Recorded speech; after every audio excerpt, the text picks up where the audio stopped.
পটল দিয়ে এমন একটি মজার স্ন্যাক্স রেসিপি তৈরি করা যায়, না দেখলে বিশ্বাসই করতে পারবেন না। খেতে হবে দুর্দান্ত, মুচমুচে ও ক্রিস্পি। এইভাবে পটলের স্ন্যাক্স তৈরি করে দেখতে পারেন। নমস্কার বন্ধুরা, অমৃতাদি কুকিং চ্যানেলে সবাইকে স্বাগত জানিয়ে আবারও হাজির হয়েছি। তো যে সকল বন্ধুরা ইউটিউব চ্যানেল থেকে দেখছেন তারা প্লিজ চ্যানেলটাকে সাবস্ক্রাইব করে আমার পাশে থাকবেন, আর যারা ফেসবুক থেকে দেখছেন তারা পেজটাকে ফলো করে রাখবেন। স্কিপ না করে পুরো রেসিপিটি দেখার অনুরোধ রইল। তো চলুন রেসিপিটি শেয়ার করা যাক। দেখুন বন্ধুরা, নিয়ে নিয়েছি পটল, আর এই রেসিপিটা তৈরি করার জন্য লাগবে একটু বড় বড় মোটা মোটা সাইজের পটল। তো এখানে দেখে বুঝতে পারছেন কেমন আমি নিয়েছি পটলগুলো। এখানে দেখুন পটলের খোসাটা আমি ছাড়িয়ে নিয়েছি। এরপরে পটলটা আমি এইভাবে কেটে নিচ্ছি 2 পিস করে। তো দেখুন 2 পিস করে কিন্তু কাটানো হয়ে গেছে। এরপর আমি পটলটা দেখুন কিভাবে কাটছি, দেখুন কিভাবে কেটে নিচ্ছি। এই যে এইভাবে নিয়ে হালকা করে এইভাবে ছুরি দিয়ে পিস পিস করে নেব, ছোট ছোট করে। একটু ধরে ধরে কিন্তু করে নিতে হবে।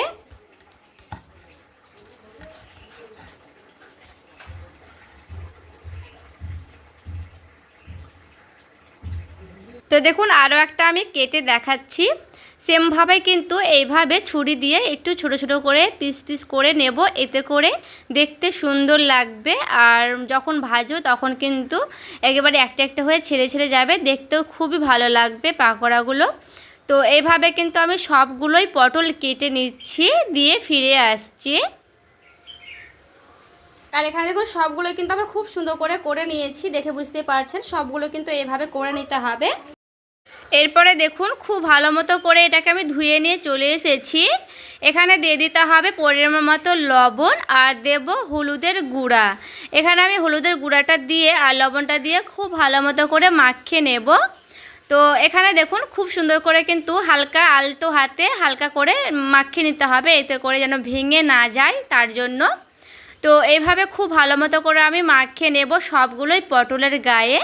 এরপরে রেস্টে রেখে দেব প্রায় 30 মিনিটের মতো, এতে করে খুব ভালো একটা নরম হয়ে যাবে পটলগুলো, আর জলগুলো ছেড়ে ছেড়ে যাবে এই পটলের গা থেকে। তো এখানে আমি রেস্টে রেখে দিচ্ছি, তারপরে ফিরে আসছি। তো ততক্ষণে একটা ব্যাটার রেডি করে নেব। দেখুন আমি একটা বাটি নিয়ে নিয়েছি। এখানে আমি 1 বাটির মতো নিয়ে নিয়েছি বেসন। বেসনে আমি দিয়ে দিচ্ছি লবণ অল্প করে, দিয়ে দেবো হলুদের গুঁড়া 1 চামচের মতো, দিয়ে দিচ্ছি একটু মশলা আদা আর লঙ্কা পেস্ট।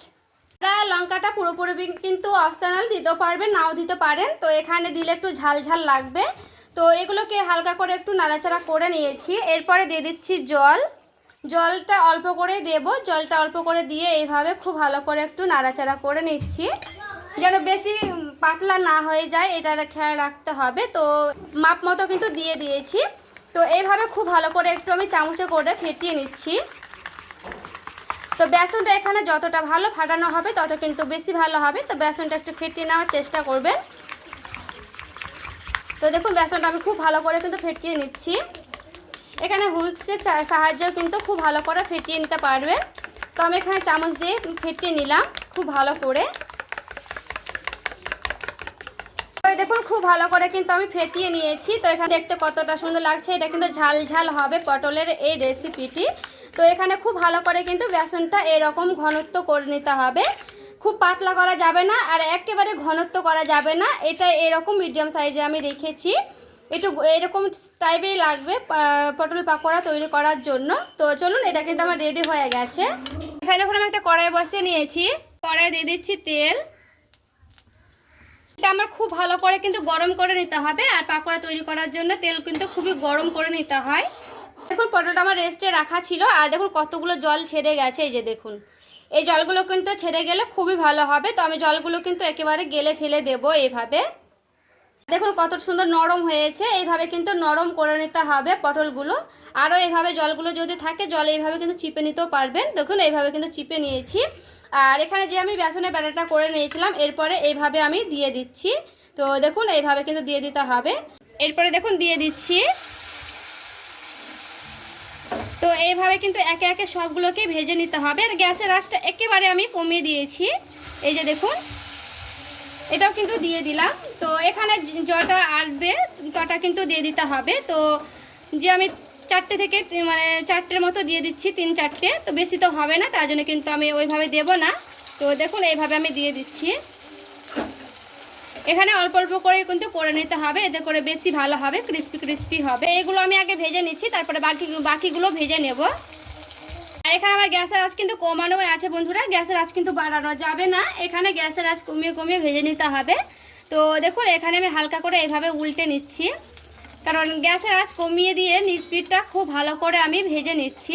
এরপরে হালকা করে দেখুন এইভাবে উল্টে নেব, এতে করে পটলগুলো যেন একেবারে ক্রিস্পিভাবে ভাজানো হয়, তার জন্য কিন্তু এইভাবে হালকা গ্যাসের আঁচ কমিয়ে কমিয়ে কিন্তু ভেজে নিতে হবে।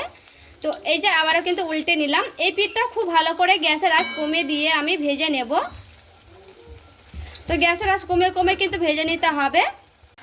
আর এখানে দেখুন 2 পিঠটা আমি খুব সুন্দর লাল লাল করে কিন্তু ভেজে নিয়েছি। তো এইভাবে একেবারে মুচমুচে করে ভেজে নিতে হবে। তো দেখে বুঝতে পারছেন কেমন মুচমুচে হয়েছে, আমি দেখাচ্ছি। এই যে দেখুন, যেন পটলগুলো একেবারে ভেতর থেকে ভালো মতো করে সেদ্ধ হয়ে যায়, নাহলে কিন্তু এই পাকোড়াগুলো খেতে একদম ভালো লাগবে না বন্ধুরা। তো এভাবে আমি উঠিয়ে নিচ্ছি, পুরোপুরিভাবে ভেতর থেকে সেদ্ধ হয়ে গেলে কিন্তু উঠিয়ে নিতে হবে। তো এখানে আমি কিন্তু উঠিয়ে নিলাম সবগুলোই। আর এই যে দেখুন বাকিগুলো কিন্তু সেমভাবে আমি এইভাবে দিয়ে দিচ্ছি। গ্যাসের আঁচ এখানেও আমি কমিয়ে দিয়েছি, গ্যাসের আঁচ কমিয়ে কমিয়ে কিন্তু করে নিতে হবে এই পটলের পাকোড়াগুলো। তো সবগুলোই পাকোড়া আমি এভাবে করে নিচ্ছি, তারপরে ফিরে আসছি। আর এগুলো দেখুন খুব ভালো করে একেবারে মুচমুচে করে ভেজে নিয়েছি, দেখে বুঝতে পারছেন কতটা সুন্দর কালারফুল এসেছে।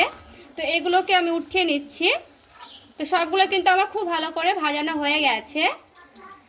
আর এই যে দেখুন বন্ধুরা, রেডি করে নিয়ে চলে এসেছি। পাকোড়াগুলো দেখতে দেখুন কতটা লোভনীয় হয়েছে, খেতেও কিন্তু দুর্দান্ত হয়। কতটা মুচমুচে হয়েছে দেখে বুঝতে পারছেন, একেবারে কিন্তু মুচমুচে হয়েছে, ক্রিস্পি ক্রিস্পি হয়েছে। থেকে দিয়ে দিতে হবে হালকা করে লবণ, এখানে বিট লবণ থাকলে বিট লবণটা ছড়িয়ে দিতে পারবেন। দেখুন বন্ধুরা, এই পাকোড়াগুলো সন্ধ্যায় চায়ের আড্ডায় বা ডালের পাতে গরম ভাতের সঙ্গে জাস্ট দারুণ লাগবে, খেতে তো দুর্দান্ত হয়।